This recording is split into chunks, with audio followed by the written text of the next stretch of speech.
Hello and welcome to ACS Golf, and today's video, which is a versus video. If you've never seen the channel before, basically what I do is I put two golf clubs against each other to find out who the winner is. Now, today's versus video, we're looking at two drivers from 2024. So two drivers that have been released this year.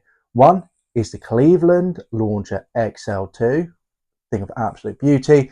And then my current gamer, the Cobra Darkspeed X. Now, the reason I've done this video is because I wanted to know if Cleveland has finally produced a driver that can compete with the big boys when it comes down to woods. You know, if you go out and pick a driver, you know, you go get fitted, you've got main brands in your head the moment you get there. You're thinking Cobra, Titleist, Ping, Callaway, TaylorMade. You know, those are the big ones that you go and go, all right, I want to try these clubs. But perhaps you're missing something. You know, Friction is just getting into that market. They've been producing some great woods for years now, and people are starting to realise that, especially over here in the UK, so more people are buying them. But Cleveland, on the other hand, have not, mainly because the majority of the stuff they've produced have been really good, don't get me wrong, but more sort of really forgiving and built for the slower swing speed. This is the first driver this year that they brought out that obviously still is very forgiving, but is also built for your general golfer. You won't see it on tour. I mean, I don't know, actually, maybe it is on tour now, but yeah, I'd like to see it on tour. But they definitely geared it up for the faster swing speeds out there and your more general, better golfer as well, not just, you know, your sort of slower swing speed player. So I wanted to see if they've actually succeeded in doing that by putting it up against my dark speed. Now, what we're going to do is we'll have a closer look at the club. Then we'll come back here. I'm going to talk a bit about the similarities between these and the differences. And then we're going to get down to range, going to throw some figures at you, and then come back here for the final results. Okay, let's have a closer look at both these clubs.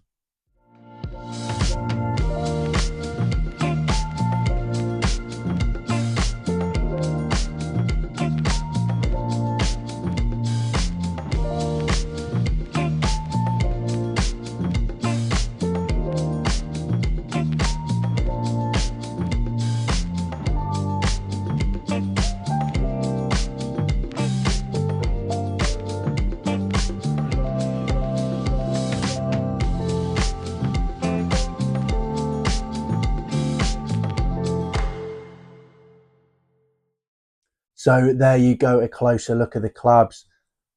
And they do look slightly different, to be fair. This is definitely more elongated at the back. It's a little bit more stumpier, but not a huge amount. Both of these are trying to be like aerodynamic and obviously have more weight at the back to help with launch of the ball and forgiveness. I'd definitely say the Cleveland has a bigger face, which is the whole point of the Cleveland. That's why it's a Launcher Xl2. Now, but overall, both really, really good looking clubs, to be honest. Now, I'm going to get a little bit into the differences here with technology and what's in one and not the other.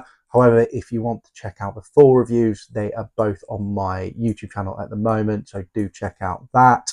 And remember to subscribe to this YouTube channel as well for weekly golf reviews and more videos like this as well. So on to the differences between the clubs. Well, firstly, you have movable weights with the dark speed. I can put a heavier weight at the front to make it lower launching and less spin. So the idea of more bombs, and then I can put the heavy weight at the back to increase the forgiveness, increase the spin a little bit, and help with the launch. With the Cleveland, you don't have that option. All the weight is just thrown right at the back there. Adjustability, both of these heads are 10.5. They both can be adjusted up to 12, and both can be adjusted down to 9. I've actually got them both set at 12 because that's how I game my Cobra.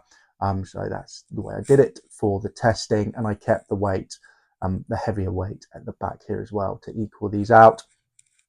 Then if you go more into the technology differences, you know, you've got PowerShell here, you've got mainframe here, you know, two different techniques there of helping increase that forgiveness across the face and keep that ball speed up.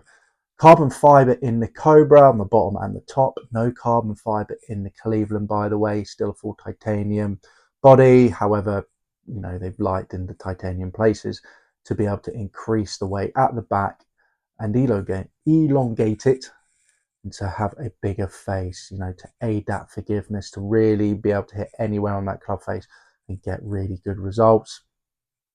So there you go, to be fair. I mean, all trying to do the same thing, increase forgiveness. With the darkspeed, it is a bit more aerodynamic wise. With the Cleveland, it's definitely big, forgiving, max control sort of aspect. Both the same length on standard, as you can see there, except the Cleveland does have a counterweight at the back, well, the bottom of the shaft there, and the grip to help with that weight swing, while the Cobra does not. So there you go. Just a little insight into the technology there in both the clubs. Obviously, you've got the hot face here as well, and then you've got the main frame here. The joy of Cleveland is a lot of this technology actually comes from Friction, which have been making great drivers over the past couple of years because they're owned by the same company. So it's quite good to see them in here. All right, now there you go. A little insight into the technology there. Very, very brief. Let's get down to range. I'm going to throw some figures at you, and then we'll come back here, and I'm going to give you my overall thoughts about these two drivers and who is the winner on the day. All right, see you back here in a bit. So here I am down at the range with the Cobra Darkspeed X and the Cleveland Launcher XL2. Now, both these clubs were set at 12 degrees, which I normally play at, and both obviously with stiff shaft as well. Now, on average, I want my drive to be getting around 250 total yards. So let's jump straight into those figures. By the way, the first 3 shots are with the Darkspeed and the next 3 shots are with the Cleveland. So with the Darkspeed, I had a carry of 229 yards, total distance of 253 yards, ball speed 150 miles per hour, launch angle 13 and height 69, so spot on. With the Cleveland, I had a carry of 226 yards, total distance of 251 yards, ball speed 149 miles per hour, launch angle 12 and a height 63. So really, really similar numbers there. I'll say actually when I was testing this, it was raining, a little bit nippy. So I definitely feel when it comes down to total distance, would have got a little bit more on a better day for both these drivers. But still, around that 250 mark, I'm very happy. When it comes down to noise, I will just point out the Cleveland is a lot louder when you get it out the middle, which some might hate, some might like. So there you go. There is the distance figures. Now, let's talk about the distance and the performance, and then afterwards I'll discuss a little bit more about these two clubs. And basically at the end, I'll say who I think is the overall winner. Now, going into the distance, the Cobra only won by 2 yards, so 253 yards on average against the 251 yards. 1 mile per hour more ball speed, again nothing, and carry had an extra 3 yards as well. I was just launching this a little bit better with that 12-degree head, even though this was again set at 12 degrees. However, it's not the total story of those figures. So with the Darkspeed, got the longest on the day, which is a carry of 233 yards and a total distance of 257 yards. The best ball speed on the day, again, I got with the Darkspeed, so 253 miles per hour. The worst shot on the day, though, again, I got with the Darkspeed, which had a really good carry actually of 231 yards, but only went 246 yards in total and only a ball speed of 146 miles per hour. So I got the launch right, but just not the ball speed. While the Cleveland was so consistent. Everything was around that 250 yard total distance. Ball speed was around that sort of 149 distance as well. So really good. We're swinging both of these, by the way, between 98 and 99 miles per hour, so pretty much on the same. I'd normally swing my golf club, which is normally around that 98 miles per hour mark. So for both of these were very similar on the day, nothing really to report there. So straight off the bat, you could say, all right, the Cobra is the longest driver, definitely, but the Cleveland is the most consistent and forgiving. And it also proved that by a lot of my shots were the low sort of heel strikes, so just off the centre to the bottom there and to the heel. When I did hit it out the middle, it made a little bit more of a noise, a louder noise. This thing really does make a racket, being that full titanium head.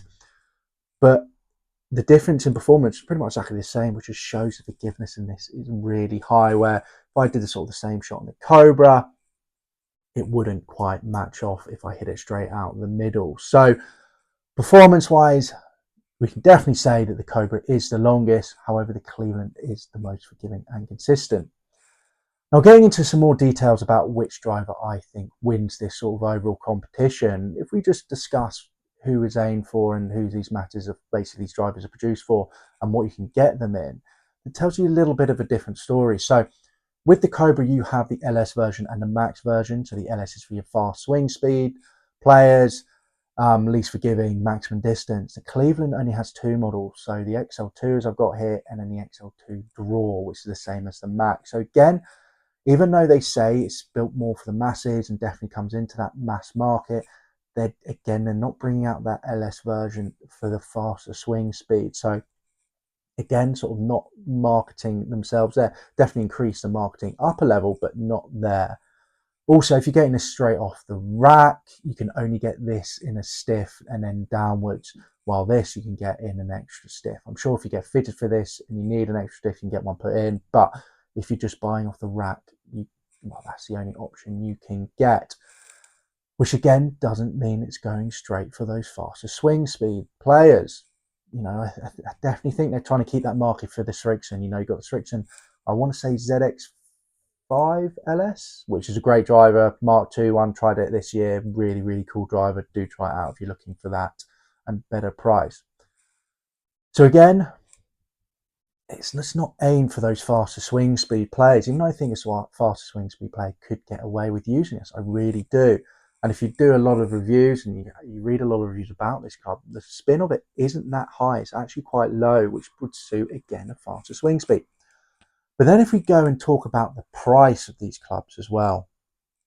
So at the moment, you get the Cleveland Launcher in the UK for £299, in the US just under $350, while the Darkspeed is in the UK at the moment £429. So you're looking at another £130 there.